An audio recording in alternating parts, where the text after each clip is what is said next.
Assalamualaikum warahmatullahi wabarakatuh. Halo semuanya, selamat datang di video pembahasan kelompok kami.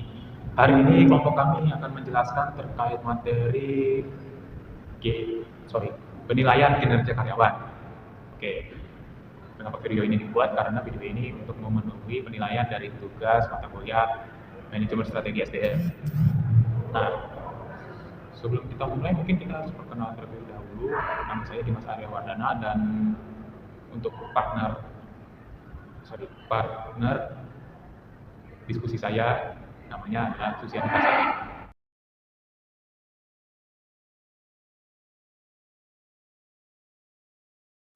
Sebelumnya pernah nggak sih kita kepikiran gitu, kenapa sebuah organisasi atau perusahaan besar yang isinya ribuan kepala tetap bisa berjalan selaras menuju satu tujuan yang sama? Jawabannya bukan cuma karena mereka punya modal besar atau sistem yang canggih. Jawabannya ada pada bagaimana mereka memperlakukan dan mengukur manusia di dalamnya. Dalam mata kuliah manajemen strategi SDM, ada satu instrumen krusial yang sering kali menentukan hidup matinya produktivitas sebuah korporasi. Kita mengenalnya sebagai penilaian prestasi kerja atau performance appraisal. Nah, seringkali kalau mendengar kata penilaian kerja, yang terlintas di kepala kita adalah momen menegangkan saat kita dipanggil sama bos ke ruangannya untuk dihakimi. Tapi kalau kita bedah lebih dalam, esensinya jauh dari sekedar ruang sidang.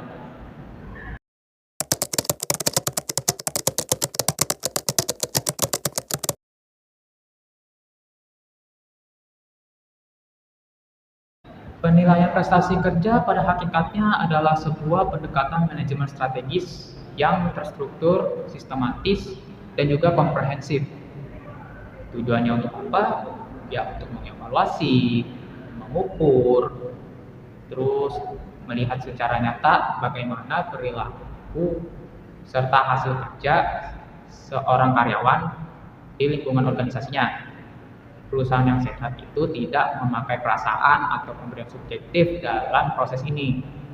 Mereka menggunakan instrumen standar tolak ukur atau standar performance yang valid, subjektif, dan terukur. Semuanya dirancang spesifik agar terhubung langsung dengan deskripsi jabatan, fungsi operasional, serta kewajiban tugas yang melekat pada posisi individu tersebut.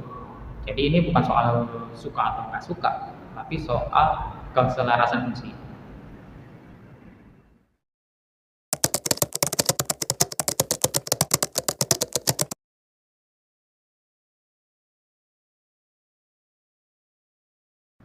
Nah, sekarang pertanyaannya, dinamika apa saja yang sebenarnya dinilai dalam proses ini? Ada 4 faktor utama yang menjadi jangkar dalam mempengaruhi penilaian prestasi kerja seseorang. Pertama itu kita bicara soal dimensi kuantitatif, yaitu kuantitas kerja atau quantity of work. Sederhananya gini, ini mengukur seberapa banyak volume pekerjaan yang mampu diselesaikan oleh si karyawan dalam kurun waktu yang tersedia. Di sini fokusnya itu ada pada kecepatan dan efisiensi penyelesaian tugasnya.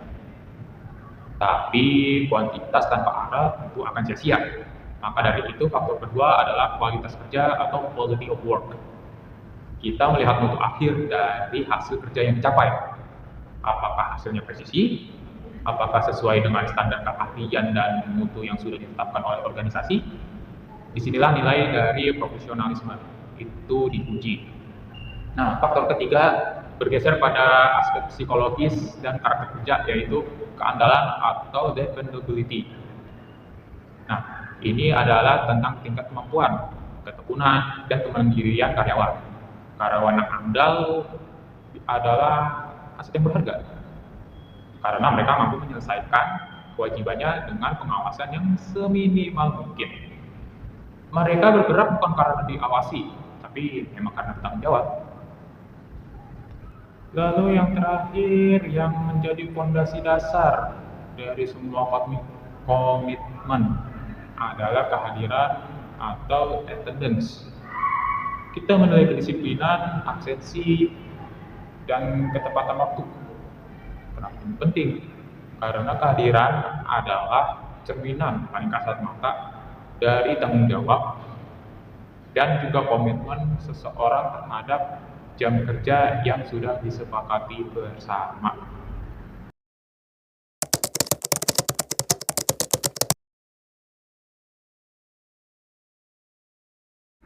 Bergerak lebih spesifik dari faktor-faktor tadi, bagaimana seorang penilai atau manajer ya bisa melihat hal tersebut secara konkret di lapangan.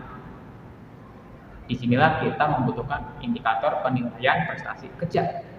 Nah, ada 4 poin penting yang diamati secara jeli.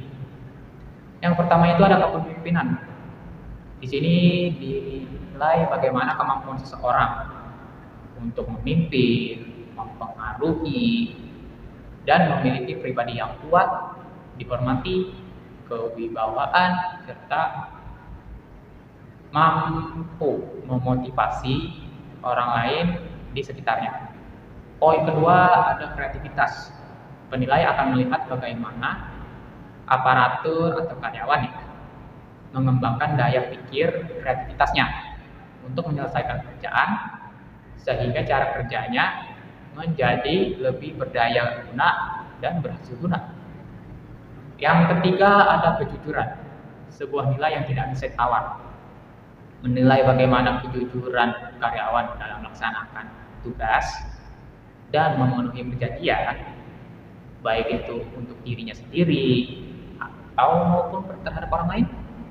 Nah, lalu poin berikutnya ada kedisiplinan, yaitu bagaimana kepatuhan nyata si karyawan ini terhadap peraturan yang berlaku dan juga bagaimana mereka mengeksekusi pekerjaan sesuai dengan instruksi yang diberikan.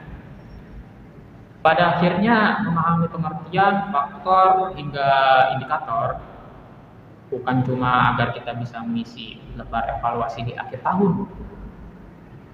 Ini adalah fondasi awal untuk memetakan potensi manusia sebelum kita melangkah lebih jauh ke metode penilaian, manfaat, hingga kendala-kendala struktural yang akan dijelaskan oleh rekan kelompok saya berikutnya.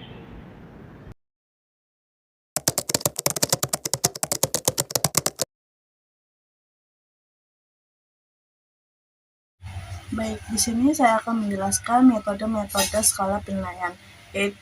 Yang pertama adanya skala penilaian. Itu strategi evaluasi yang paling mudah dan paling sering digunakan. Teknik rating scales ini menggunakan skala untuk survei presensi karyawan. Yang kedua adanya metode critical insight, itu teknik evaluasi yang menitik beratkan pada cara berperilaku kritis atau kejadian dasar, baik cara berperilaku atau isi des positif maupun cara berperilaku atau isi des negatif. Yang ketiga adanya metode penilaian kinerja 360 derajat. Teknik penilaian eksekusi presentatif yang mencakup banyak pertemuan dari bos, kaki tangan, mitra, bawahan, hingga klien yang diterima oleh opsi untuk menggambarkan bagaimana hasil pekerja yang bersangkutan akan diberikan penilaian presensi.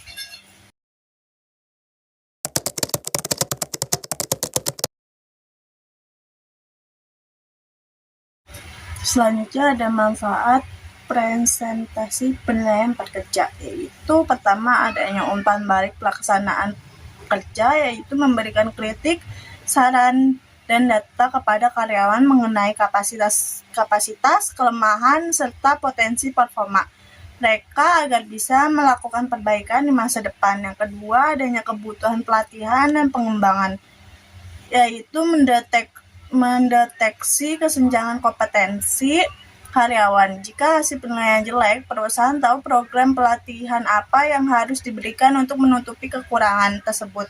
Yang ketiga adanya keputusan promosi, mutasi, dan demokasi, yaitu membantu organisasi menentukan penempatan karyawan di masa depan seperti kenaikan jabatan, memindahkan ke bagian yang lebih cocok, atau menurunkan jabatan jika kinerjanya buruk.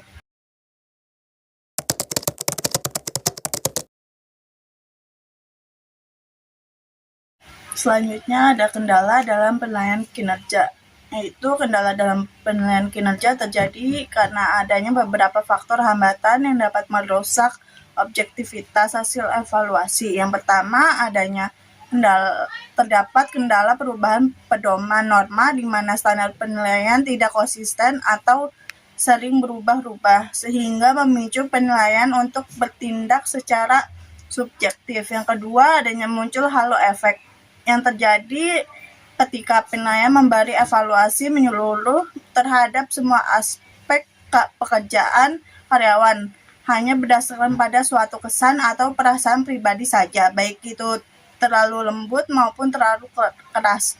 Yang ketiga, adanya perbedaan sifat penilaian, karena setiap manajer memiliki karakteristik, standar moral, dan pandangan kepribadian yang berbeda dalam menilai sebuah performa.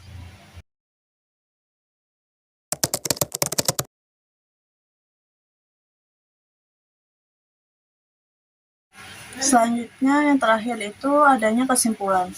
Proses sistematis untuk mengukur kinerja karyawan berdasarkan kualitas, kuantitas, keandalan, inisiatif, dan kehadiran sebagai dasar penentuan menentukan kompensasi, promosi, dan program pelatihan. Agar efektif, perusahaan harus menggunakan metode yang objektif, seperti metode 360 derajat, serta menekankan kendala bias seperti halo efek dan stereotyping.